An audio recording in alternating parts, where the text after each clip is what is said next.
Good evening there, everybody. What is happening? Hopefully, y'all are having a wonderful day today. So, when it comes down to it, I thought that, of course, I would talk about this little video that I thought was very particularly interesting. And this video is going to pertain to that of the subject of Errol Spence Jr. and his most recent surgery, which apparently he had another cataract, another eye surgery.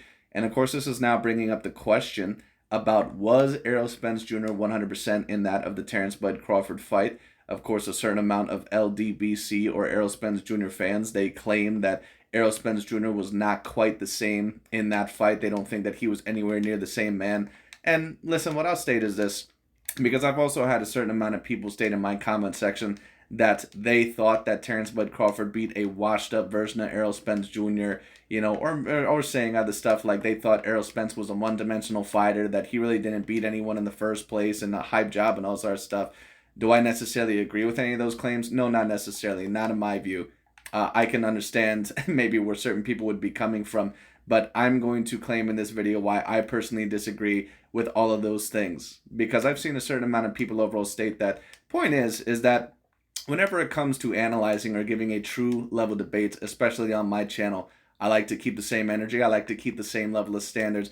And I like overall to basically be as consistent and logical and objective as possible. And that means that whenever it comes to whatever fighters they may be, no matter the demographic, nationality, whatever it may be, it isn't really going to matter to me. I always like to judge them in the best way possible. And not every single channel has those motivations. A lot of the LDBC and new media channels, they're very motivated overall to basically protect their American black fighters and put them in the best light. And don't get me wrong, there's other channels that also do it for their demographic as well. But that's usually why I like to review a certain amount of the LDBC and new media channels.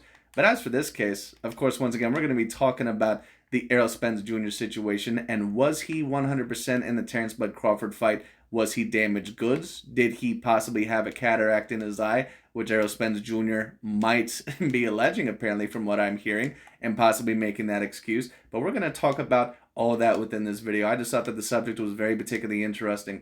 But let's get into it. Let's see what Mr. Boxing Ego has to say.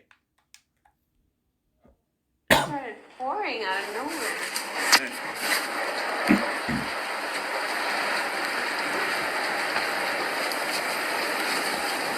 Is that him? Yeah. Okay. And when you drop the wrong person. Errol Spence Jr. Hey, stop that cat. I said stop that cat. Errol Spence. Well, Errol Spence does need to stop that cap because right now he's capping. I mean, listen, this is just my personal view. Do I believe that Errol Spence Jr., had a cataract in that fight? At least that's why he was getting hit with so many jabs. I mean, it's always possible that maybe you had blurry vision or something like that. You never know. Do I personally believe that that was the case? No, I don't. I think that if Errol Spence Jr. backed out of the Manny Pacquiao fight, I think that he also could have backed out of the Terence Crawford fight. Errol Spence Jr. was the one that was mainly doing the heavy lifting anyway. So I think that it wouldn't have hurt him overall to back out of the fight. Do I personally believe that he had a major health issue? More than likely, no. I don't believe that he did. Now, you never know overall, once again, with that of cataracts. But once again, am I believing this? Oh, that's the reason why I got hit with so many jabs? No, not me personally. And once again, we have to be very consistent overall with our standards. Because a lot of people, especially depending on who will be debated as the number one pound-for-pound fighter and who will be debated debatably as the best fighter in the world, you have a lot of people that like to tear down certain fighters or tear down their wins, where before it was supposed to be a great win, but then once they get that win, all of a sudden they try to detract from it. Like Naoya Inoue, for example. Now you have a lot of these channels like that of Boxing Ego, or some of these other LDBC and the media channels saying like, oh, well, the Steven Fulton win was a great win and all sort of stuff, but he really can't punch and all sort of stuff, right? But a lot of these channels were predicting that Naoya Inoue was going to get absolutely dominated against that of Steven Fulton and embarrassed. And on top of that, he was the smaller man against Steven Fulton. He went in there, not only did he beat up Steven Fulton and knock him out, he won basically every single round. He had completely outboxed him. He completely outcrafted him. He completely outsmarted him, outskilled him in basically every single category. So once again, now all of a sudden that he's being debated possibly as fighter of the year or the best pound for pound fighter in the world. a lot of people are trying to detract from his wins. But once again, that happens basically with every single number one, potential pound for pound fighter. The same thing overall happened with Floyd Mayweather Jr. The same thing also is happening with Terence Bud Crawford. And that's why you see a lot of people, excuse me, trying to detract from that Errol Spence Jr. win, where they say, oh, well, he was damaged goods and all sort of stuff. And listen, Errol Spence, of course, had a little bit of damage on him as well. But do I believe that he was so damaged to the point to where he was just washed up against Terence Bud Crawford? No, not Errol Spence Jr. I think that if you're going to allege fighters that were washed up against Terence Bud Crawford, I think you have a good point in alleging Amir Khan and that of Kell Brook. Those were washed up fighters, because a washed up fighter to me is a guy that is not even close to going to be a champion. Not even close to going to be a champion. So fighters like that of Amir Khan and Kell Brook when they fought Terence Bud Crawford, those fighters were completely done. They were washed up. They were completely damaged goods. There was no chance that they were ever going to win a belt ever again. David Benavidez, when he fought David Lemieux, and something like that, there was no chance that he was ever going to win a belt again. Caleb Plant, maybe even when you're talking about when he fought Anthony Durrell. I think Anthony Durrell, you can even allege that, he was potentially washed up goods because he was not going to win a belt again. I mean, you also could allege that, eventually the Durrell brothers just got phased out because I don't think that they were ever the most superior fighters in the first place. But we have to be very consistent about which fighters were, overall washed up or damaged goods. And we also have to be very careful about the age excuse when it comes down to it. And we also have to be very careful about overall, oh, that fighter lost. But we just have to be very careful. Like a lot of people, for example, like a lot of these LDBC and new media channels, they love to give credit, to Terence Bud Crawford, for beating, I believe a washed up version of Amir Khan and Kell Brook, but Canelo Alvarez defeats Danny Jacobs, who only had 2 losses and clearly still at the peak and the prime of his career. And they say, oh, well, he already lost, so that really doesn't count that much, when it comes down to it. Or, Canelo Alvarez, he defeats Gennady Golovkin at 36 years old, when it comes down it right. But when it comes down to it, had Errol Spence defeated Terence Bud Crawford at damn near 36 years old, you would have labeled him as the number 1 pound for pound fighter. And then Devin Haney defeats Vasily Lomachenko at 36 years old, and they give him all the credit in the world. So once again, are you going to keep the same standards? Because that's why I like to review those channels. They're full of shit, and overall, once again, they never keep the same standards, and most people don't. And another fighter that I also see that oftentimes people try to degrade the win of is also that of Tyson Fury, where they take a look at Deontay Wilder and they'll say, oh, he was a hype job, he was a completely one-dimensional fighter. And that part is true. He overall was a completely one-dimensional fighter. He always has been. But so is George Foreman. So were some other fighters that were very dangerous within that of the heavyweight division in terms of history. So does that mean that we don't give Muhammad Ali credit for defeating that of a George Foreman? Now, George Foreman was greater than Deontay Wilder for sure, because he won some of the bigger fights in his career. But the point is that Deontay at one point in time was looked at as an extremely dangerous heavyweight within that weight division, and once upon a time was an A grade level fighter. Maybe not A plus, maybe not top 10 pound for pound, but at the end of the day, probably about an A minus to an A grade level fighter and a top 20 pound for pound. And then of course you see Klitschko, sure at 39 years old, but also a guy who hadn't lost in 11 years, overall, and a guy that had 3 of the 4 main belts.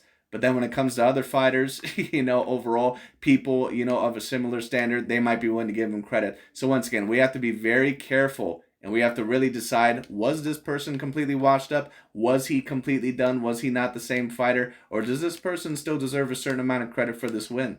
We have to be very careful about that. Jr. finally explains why he was getting hit with so many jabs and so many hooks by Terence Bud Crawford. I'll tell you why he got hit with so many jabs and so many hooks in that fight, because Terence Bud Crawford was faster than him. He had a longer reach than him. He was more accurate and a better counter puncher than what Errol Spence Jr. was. And I had predicted all these things to be on Terence Bud Crawford's side. But the reason why I had thought that it was going to be more competitive is because I assumed that Errol Spence Jr.'s defense was going to be better. I assumed that his power was going to be more fierce than that of Terence Bud Crawford's. And I assumed overall that he would have the better chin. And none of those advantages showed up within that fight. None of them. Errol Spence, in my view, didn't look like a washed-up fighter in that fight. He just looked like a fighter that had completely met the absolute wrong style in terms of being able to beat him. And sometimes someone just gets their ass kicked because they're very flawed and they kind of, get exposed when it comes down to it. Like, for those of you that remember the fight with Marco Antonio Barrera and Prince Nassim Hamed, and to be fair, he did look a little bit more drained in that fight, or, not quite as slippery or slick in that fight.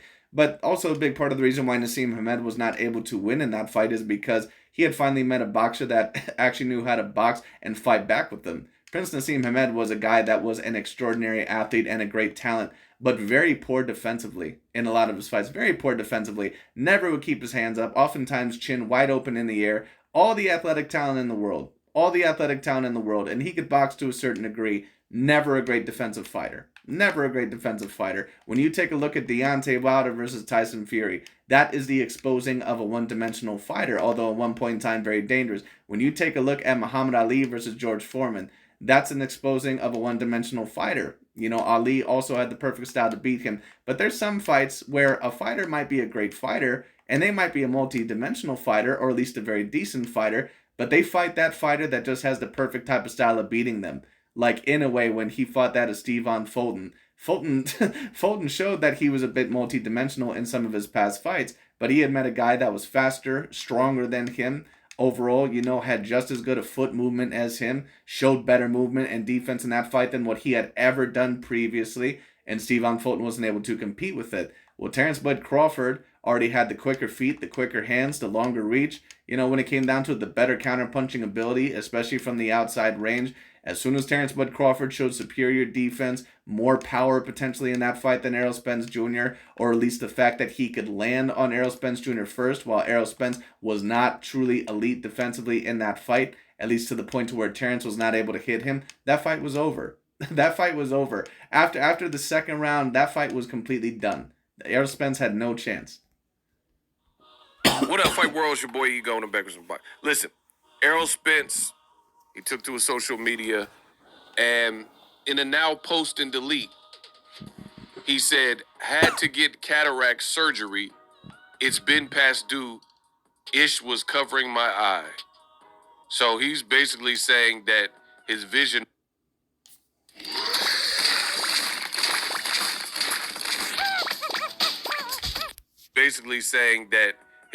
was impacted in the fight with Terence Bud Crawford.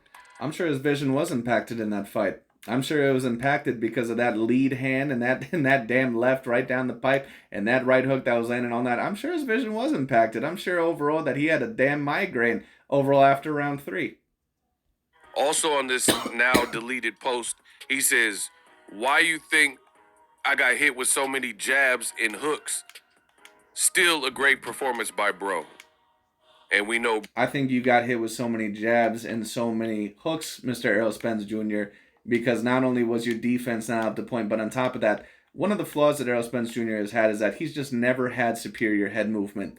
A lot of people, especially, they take a look at a lot of these black fighters within that of boxing, and they all expect them to be that of Floyd Mayweather Jr. They all expect them to be super slick and elite defensively and someone that moves super great. That's why, like, a lot of these LDBC and new media channels, they always compare the Charlo brothers to that of Floyd Mayweather Jr. And that's just a complete insult to someone like Floyd Mayweather Jr., and to even compare that, because the Charlo brothers are not even close in terms of the skill set to that of Floyd Mayweather Jr.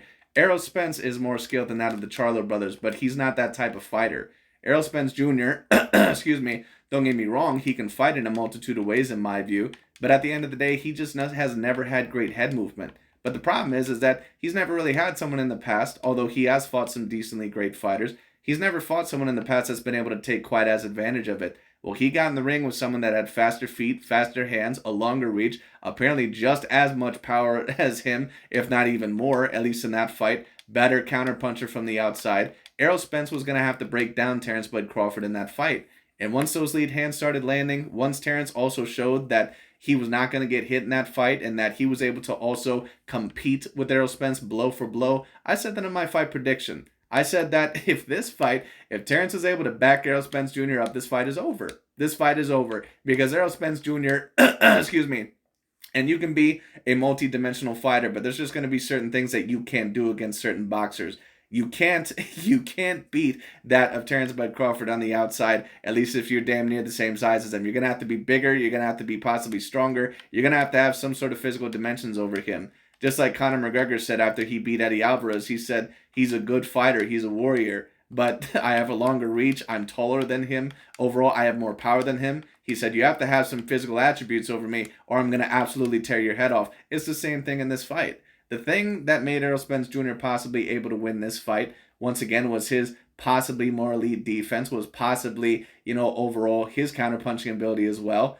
or at least on the inside, his ability to potentially be stronger and also have the better punch resistance. None of those showed up. Bro is obviously Terence Crawford. I don't know what urged Errol Spence to post that. Like, I mean, outside of it being current news, and that's where he's at right now with his career.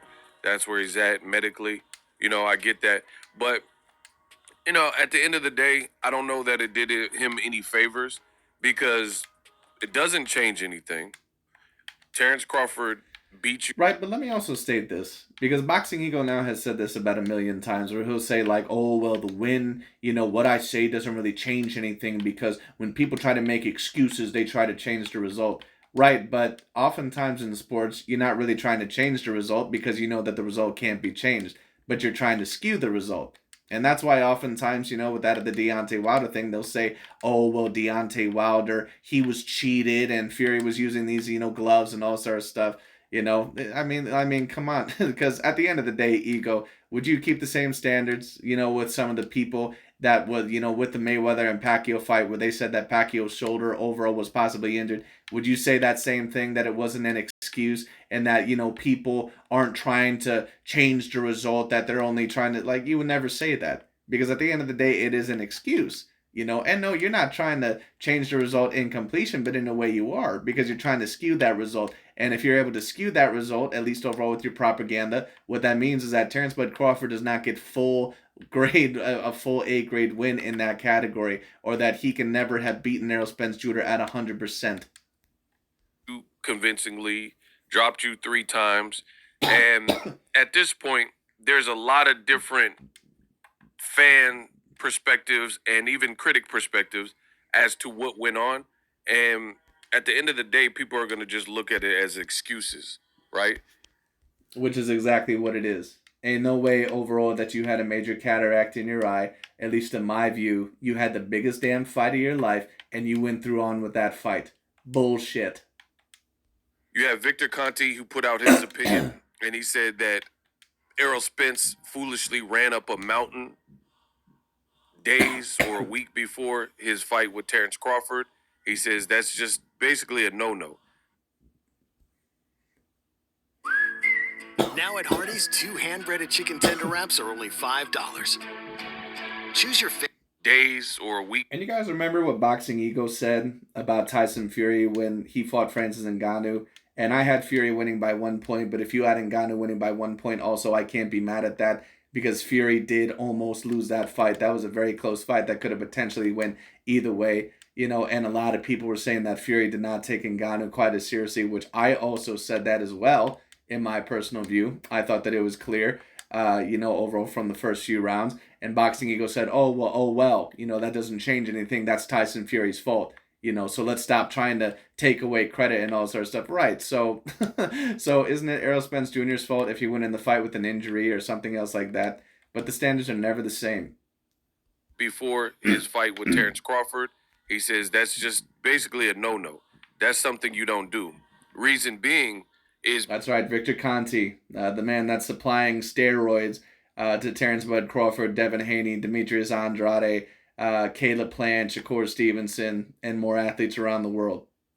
Because at the end of the day, you got to acclimate to... And these channels almost never talk about it. They almost never talk about it. Remember, with Inoue, when he said that he didn't like overall all the random drug testing, at least how often they did it, and it was world news for them, when it came down to it, and they talked about it. Tyson Fury had an alleged, or he had an association with Michael Canahan, or whatever the dude's name was, that one Irish mobster or gangster, whoever the hell he was.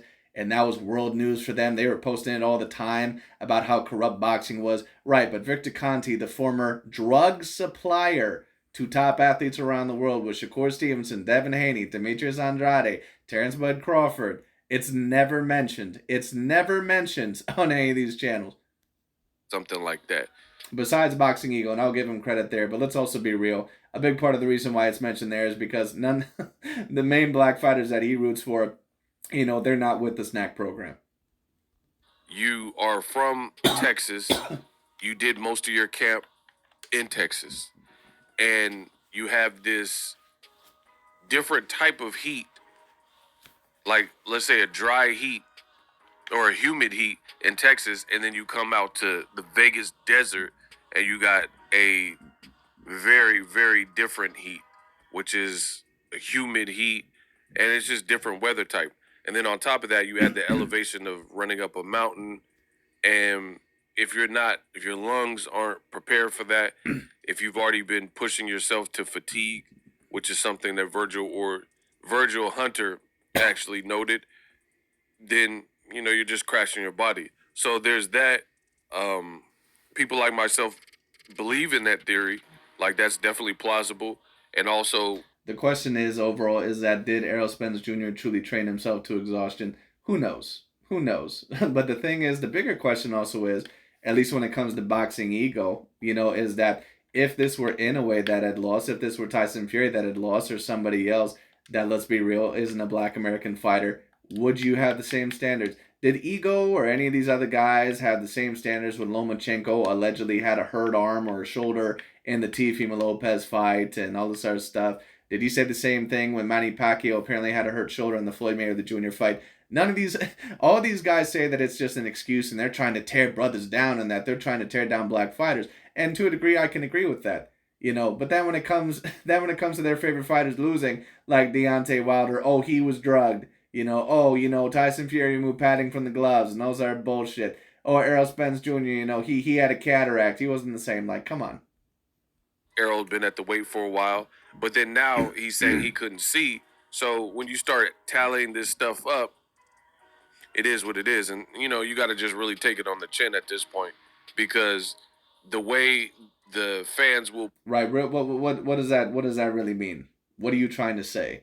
Are you saying that Errol Spence Jr. should take it on the chin in terms of a loss? Or are you saying that the fans should accept overall the fact that Errol Spence Jr. was damaged in that fight? What are you really trying to say? Perceive this, the perception will just be like, oh, you're making up excuses. Right, because that's exactly what it is. And if this were a fighter that you did not root for, that's exactly what you would be saying as well. It doesn't matter. You're going to see comments like, it doesn't matter. You could have had 4 eyes. Crawford still would have beat you. So, Well, the point that I'm going to bring up is this. If I thought that Errol Spence Jr.'s vision, or if I thought that he had a serious injury, and if that ends up coming out, then I'll eat my crow. I don't mind admitting when I'm wrong whatsoever. I seriously don't mind that. But I'm sorry, I just have a hard time believing that in the biggest fight of your career, that you had a serious cataract injury or something of a sort.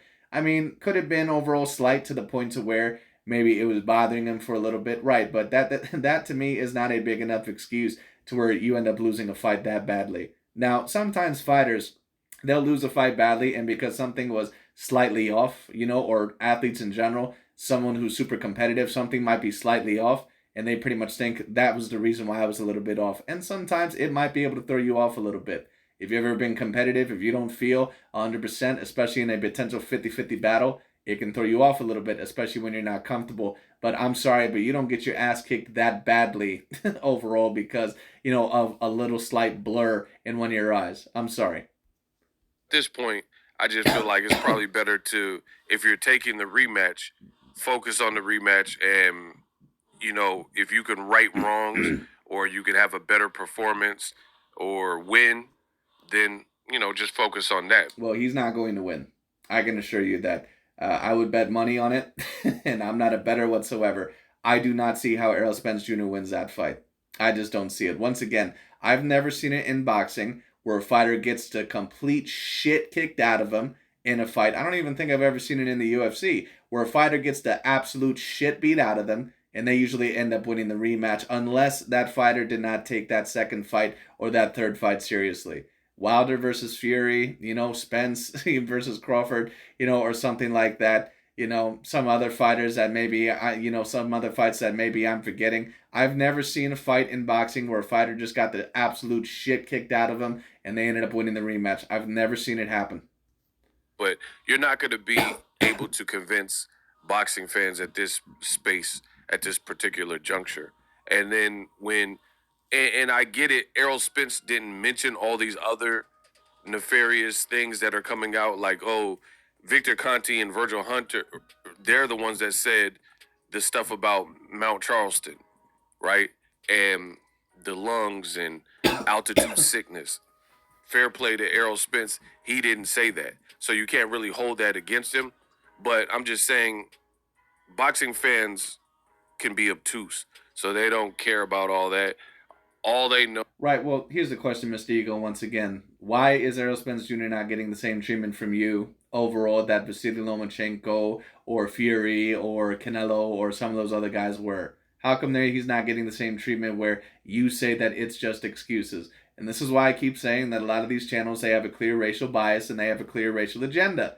All right. And I get certain people on my comment section saying all this bullshit. Listen, if you're smart enough and if you clearly don't have a bias going on, you can tell what they're about. And that's not me saying that these are the only channels or that they're the only boxing media that does it. A lot of sports fans and a lot of boxing fans and media especially do it. Don't get me wrong. But once again, that's why I like to review these channels, because a lot of people would tell you that, they're out here, for the sake of black fighters and being fair, logical, and objective. No, they're not there to be fair, logical, and objective. They're basically, once again, the American pro-black cult version of old media. That's all they are. Is things were said and people feel like people are taking away credit from Terence Crawford. He had a sensational victory. Myself, I was wrong. I actually picked Errol Spence to get the victory. My brother, he's like, nah, man, Crawford got this. I can assure you. And I was like, nah, I really thought Errol Spence could do it.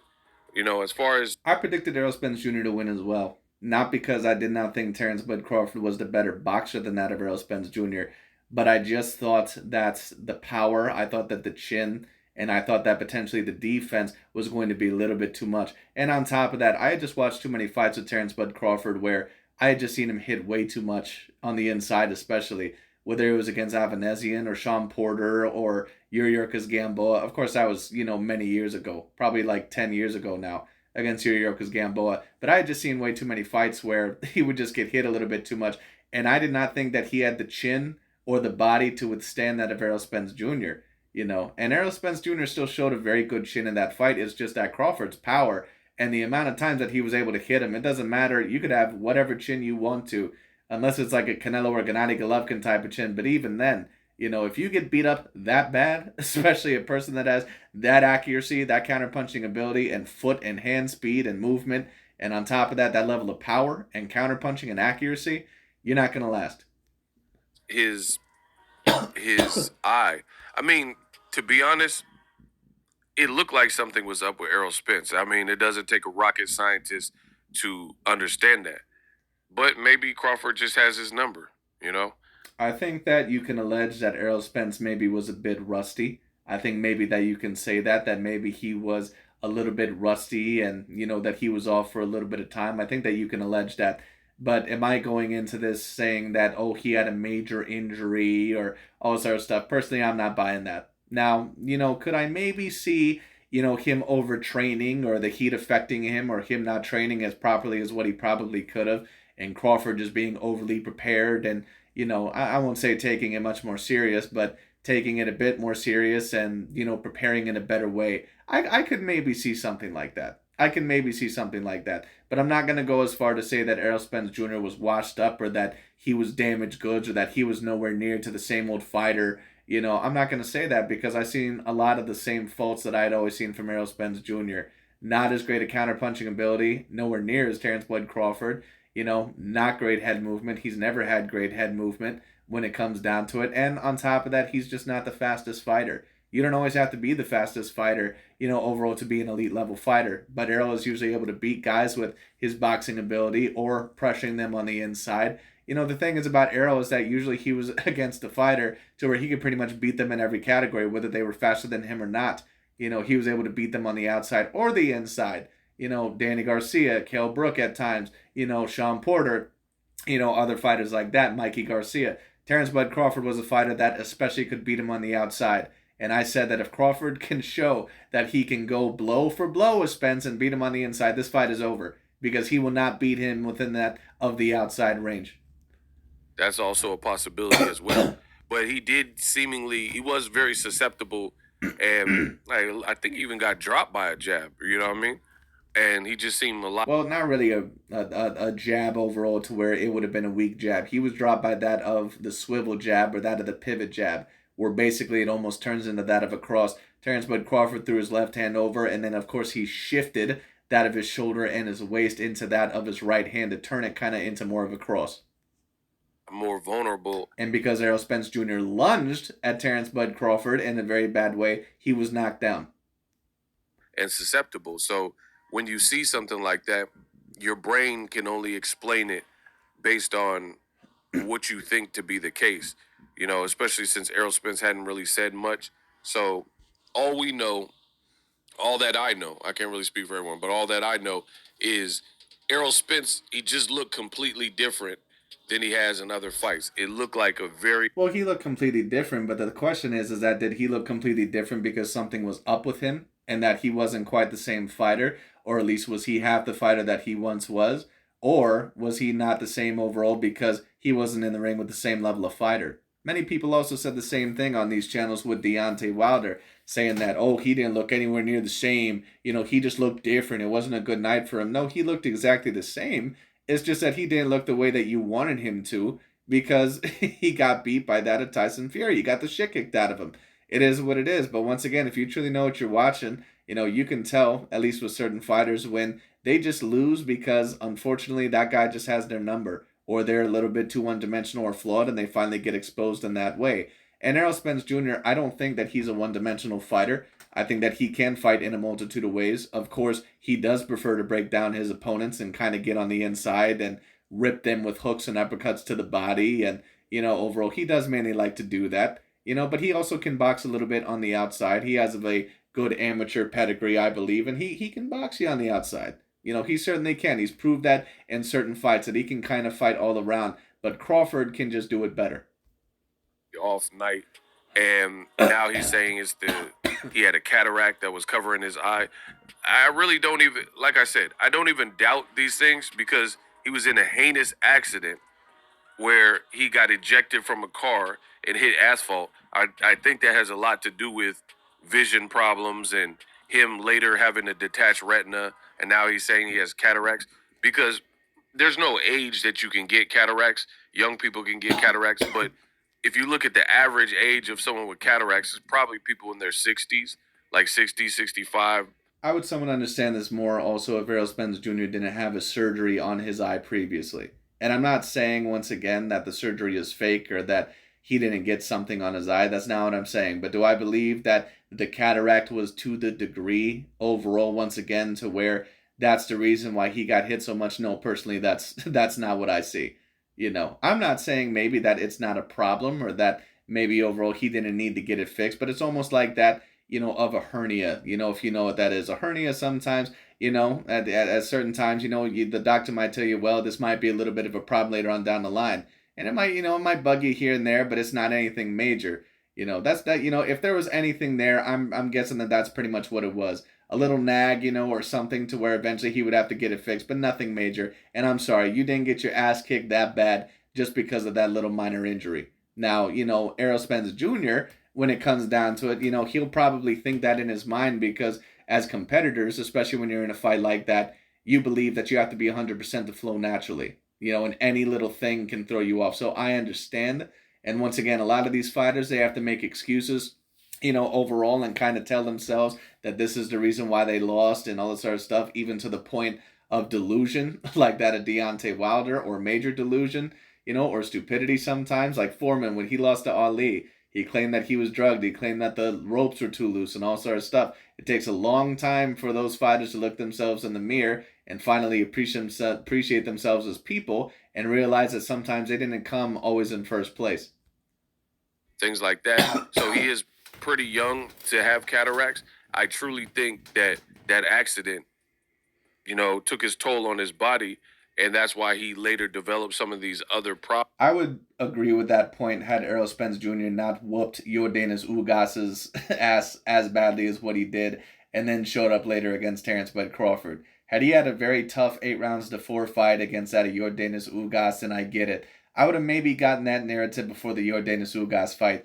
But then he got back against Yordenis Ugas, broke his orbital eye bone, was the only man to ever stop that of Yordenis Ugas after his win over, sure, an older version of Manny Pacquiao, but still a guy that is dangerous at all times, and he was able to whoop Yordenis Ugas's ass, and he was able to break his orbital eye bone and pretty much destroy the rest of his career. He's never been the same after that. That's why he lost to Mario Barrios, at least in the fashion that he did. He looked completely damaged and done in that fight when it came down to it. But once again, had that not happened, then I get it. Had it been right after the Danny Garcia fight, then I somewhat get it. But after the Yordenis Ugas fight, where he had debatably the best performance yet, or at least that he had in years, I'm sorry, I just can't agree with that.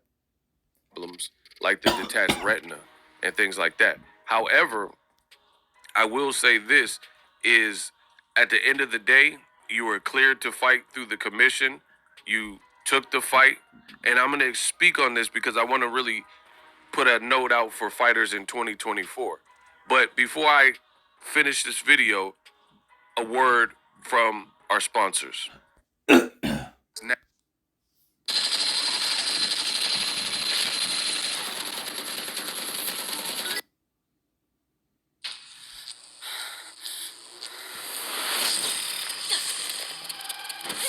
Now, you need a gaming boxing works. So, to be honest, he should probably just focus on, at the end of the day, people are going to just say Errol Spence is making excuses. You know it. Right, which is probably the correct thing to say.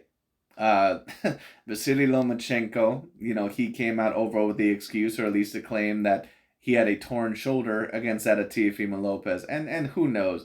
But at the end of the day, if you had a torn shoulder, then it had to have been a mid-fight in my view, because no way that you took that fight against a bigger fighter that had excellent power and a guy that was that dangerous, and you just had either a completely torn shoulder or a major problem. I'm not saying that, once again, maybe it's not a nagging injury or something that you would need surgery on later on down the line. There's certain little injuries that, some of these, boxers or basketball players or football players or tennis players may have. Like at times Novak Djokovic has won a Grand Slam possibly with slight tears or an ankle injury or something like that. But at the end of the day, that's what sometimes separates the greatest overall from that of just great or good fighters or athletes or competitors.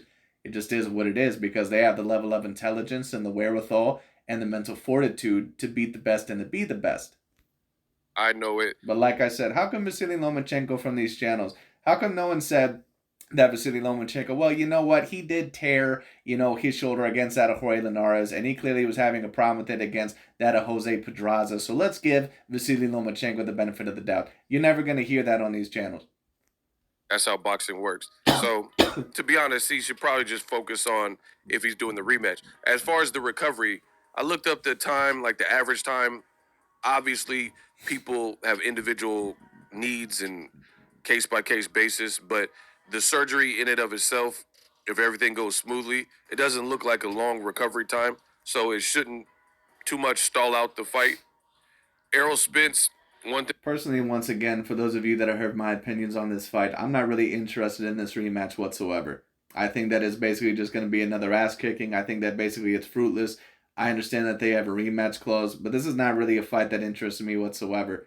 I think especially because of the amount of hype behind it when it came down to it. And this fight was already starting to lose a little bit of steam by the time that it had happened, but it was basically supposed to be fight of the year, and it ended up debatably being the most dominant performance of the year by that of Crawford. And of course, if you're a Crawford fan, or you like watching Crawford, which I personally love watching Crawford, he's one of my favorite fighters on the planet.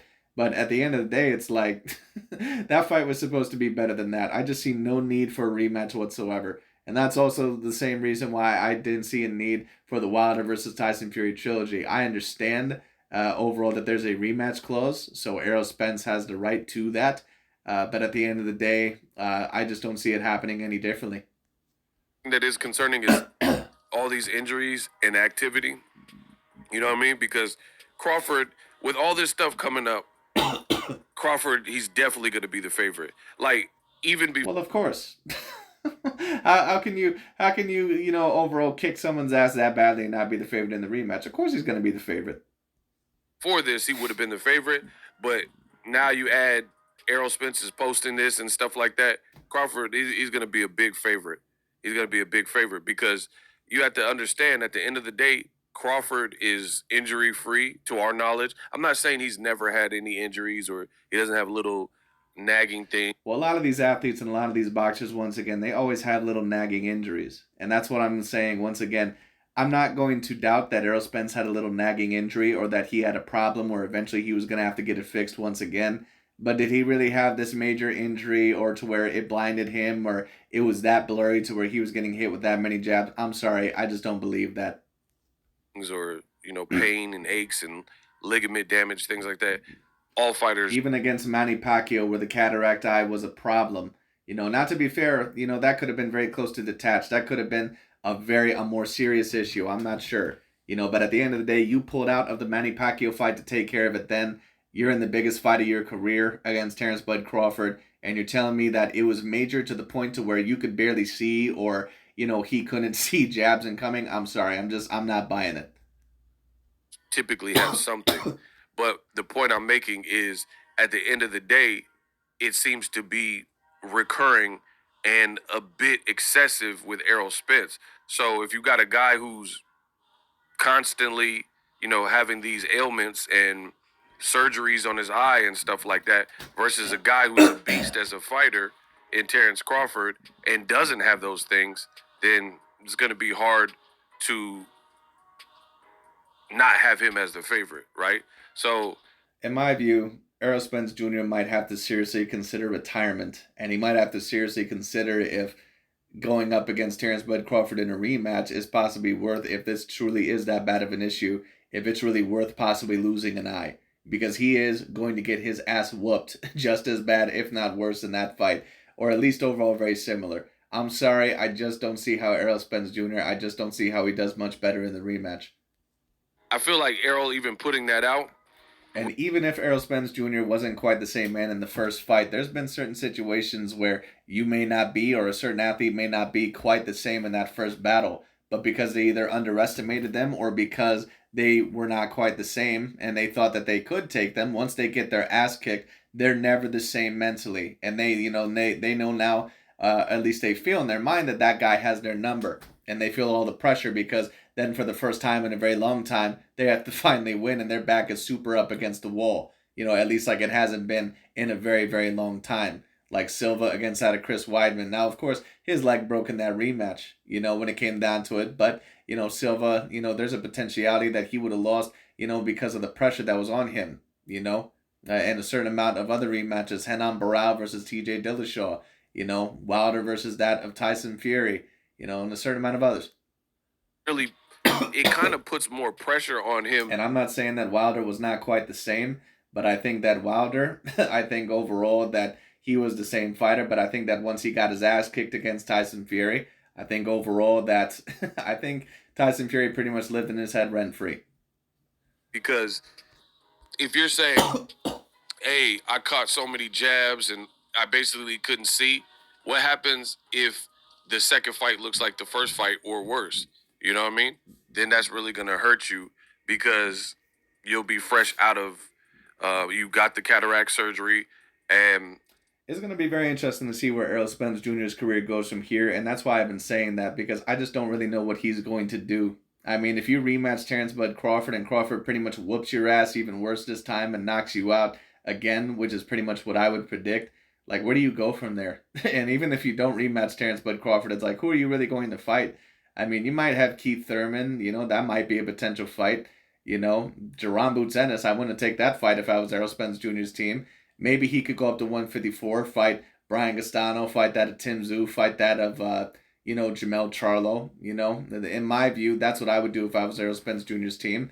But I understand him wanting the Terence Bud Crawford rematch because even if he wins belts there, or wins, some of the belts there, it's going to be fruitless, at least in his mind, because he won't be remembered as the best fighter of his generation, or at least around his weight classes. So that's why a lot of these fighters, even after they get their ass kicked, it's probably in their best interest to lay off for a bit and probably overall take another fight or a tune up. But the reason why they don't want to do that is because they never know what's going to happen. They never know when either of them are going to retire or possibly lose, and they want to get to them when they're going to get that full amount of credit.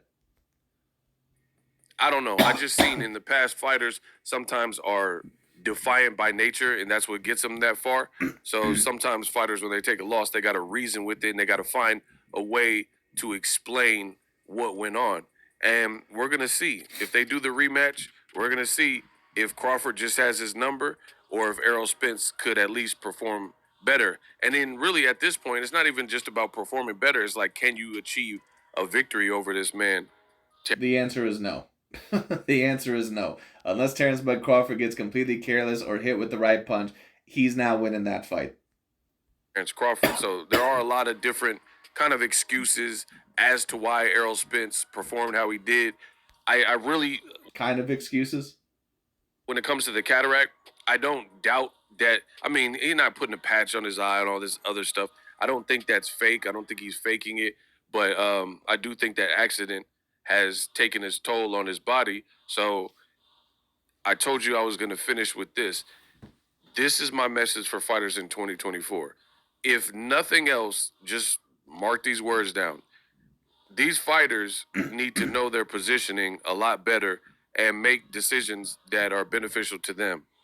If you notice, all the fighters with PBC that end up taking, big losses or whatever, a lot of them made poor choices, in my opinion, in terms of where they were and the move they decided. Like, and I think this is synonymous with black culture as well, where, like, black culture, black people are tough and strong. So naturally they feel like bulletproof and like, man, ain't no one gonna do this. And I don't care who up there, and, have that kind of like machismo and that warm bloodedness and that bravado, like back down from nothing, like Cassidy freeway battle, that bite.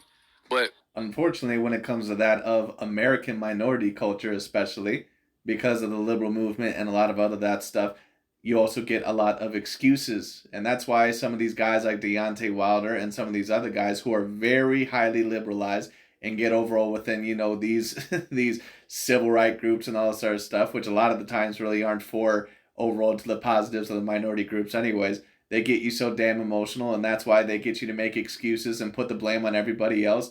And at the end of the day, I'm not saying that some of the blame is not on some of the demographics, or that certain black people overall are not going through it in America or treated unfairly. Of course, that certainly happens. But at the end of the day, you can't you can't control what anybody else does. You have to try to do the best version of you. you got to still be sensible because Errol Spence, Deontay Wilder, And that's why, even though these guys love to bitch, moan, and complain when it comes down to it about Lomachenko and Fury, and these white fans and Mexican fans are all making excuses. They love to bitch, moan, and complain about how all these other fans are making excuses, but they'll be the first ones to have tears in their eyes and cry as soon as one of their fighters loses, and they'll be making excuses within 0.2 seconds. right? Jermell Charlo. They all kind of lost before they actually lost, given some of the moves they made. Errol Spence, you're saying you have eye damage and cataracts covering your eye, and then you fought a beast like Crawford. On top of that, you gave him coin flips. On top of that, you were out the ring over a year when he had a fresh. Right, and once again, he did give him a coin flip.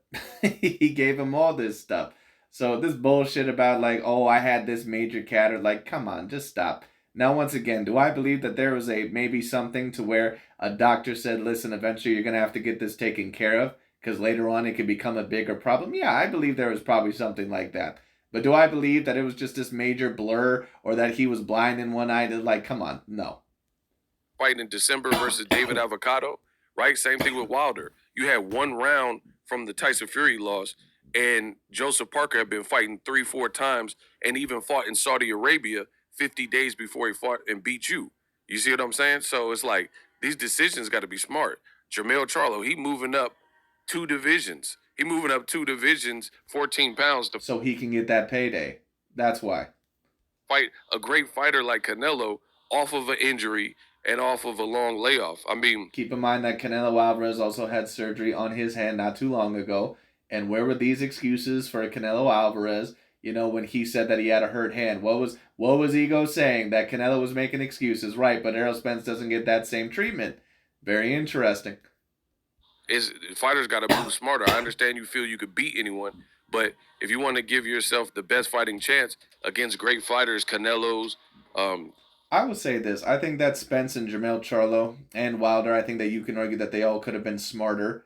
Well, the thing is with Jermell Charlo, he pretty much was doing the smartest thing possible for him. He knows damn well that he wasn't going to beat Canelo Alvarez. He was just in there for the payday. You could tell that he was scared to death throughout those press conferences. He wasn't talking anywhere near as much trash as overall what he was saying. He's saying all this shit about I can beat him and all sort of stuff. You know, then at the press conference, he sounded like a little kitten overall. So it just is what it is. As for Errol Spence, he should have taken a tune-up fight or had one fight between that of the Yordenis Ugas fight and the Terence Bud Crawford fight. It was not the smartest decision to be a year and a half off and then fight the biggest fight of your life. You know, as for Wilder, yes, he also should have been more active. He hadn't fought in damn near 2 years, and then you fight Joseph Parker, who, yes, was probably debatably not at the best point in time in his career, debatably, but still a relatively dangerous fighter. So, you know, Spence and Wilder especially definitely should have made smarter decisions.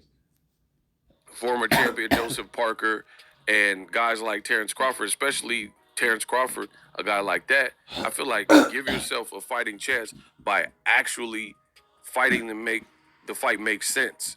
Meaning, take a tune-up if you need. Don't fight a beast off of a long layoff. Don't fight off an injury without getting to test your hand for Jermell Charlo, your eye for Errol Spence. But just being tough. He didn't get beat by Canelo Alvarez because of a hand injury, bro. Just like Canelo, in my view, I don't think that he lost to Dimitri Bivol the way that he did because of a hand injury. Now, I do think, for example, that I think overall that Canelo gained a little bit too much weight, and that's why he had no stamina in the second half of that fight. I definitely think that that was a part of it, because I think that he was planning to outmuscle Dimitri Bivol, and I think that he just thought that he was going to bully him around. And then Bivol proved to be a bit bigger and especially more powerful and skilled than what Canelo Alvarez saw. And he said, oh shit, I just can't bully this guy around. I'm in a little bit of trouble here. But it is what it is. That was Canelo's tactical, decision that turned out not to be the best choice. So it is what it is. That's not going to give you longevity in the sport of boxing. You got to be systematic, know your body, and know what's right for you. So I'll probably talk about this in some more future videos. Subscribe to the channel for all your boxing news. That's the latest from Errol Spence. He's recovering from cataract. But anyways, that's pretty much about it for today. I don't think there's really anything else that we need to hear there. But anyways, that's pretty much about it. Going to be very interesting to see where Errol Spence goes from here, because once again, he's pretty much at the tipping point or the crossroads of his career. Where does he really go from here? Because if he loses to Terence Bud Crawford, he's not ever going to be remembered as the greatest fighter of his generation, at least more than likely. So then maybe you go up to 154, maybe you fight Tim Tszyu, or Crawford might be there. It's just going to be interesting. It's going to be interesting. I don't really know. But as for Crawford, I would love to see him at the 154-pound division, personally, in my view. But we'll see where this goes. Anyways, that's pretty much about it for today. Thank you guys so much for watching. I'll talk to y'all later.